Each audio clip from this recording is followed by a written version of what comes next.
अस्सलाम वालेकुम guys. First time मुझे एक्सपीरियंस हुआ क्योंकि फर्स्ट टाइम पाकिस्तान से मैं हैवी अमाउंट लेकर यूके आ रही थी, लंदन आ रही थी। और पाकिस्तानी पैसे की कोई वक़्त नहीं है, इससे अच्छा ना पासपोर्ट की ना पैसे की किसी भी चीज़ की। आप करोड़ों में क्या हज़ारों में चेंज करवाओ, और जब आपके हाथ में आते तो जब यूरो में आप कन्वर्ट करवाते हो या डॉलर में, तो आपको बहुत ही दुख होता है कि हम कब हुकूमत ने तो हमसे प्रॉमिस किया था करेंसी को ऊपर ले जाएंगे, पासपोर्ट को ऊपर ले जाएंगे, बट कुछ नहीं कर सके, जस्ट बातें ही कर सके। और बातें भी ऐसी किस दफ़ा जो मरी के हालात थे, और मरी में जो लोगों के साथ हुआ। यूके में इतनी ठंड है और इतनी वो है, लेकिन यहाँ पे तो कभी सर्दी से कोई नहीं मरा, लेकिन मरी में थोड़ी सी बारिश और वो बर्फ़ हुई और लोगों ने की मौत वाकई। अल्लाह ताला उन सबको जन्नत में आना मकाम अता फरमाए।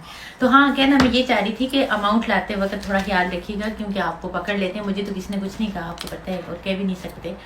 मैं तो बहुत इजीली सेफ तरीके से आ गई थी, लेकिन पाकिस्तान का जो कानून है वो गरीब को ज़्यादा वो करते हैं। तो जितने भी मतलब वो हैं, वो इस बात का ख्याल रखिएगा।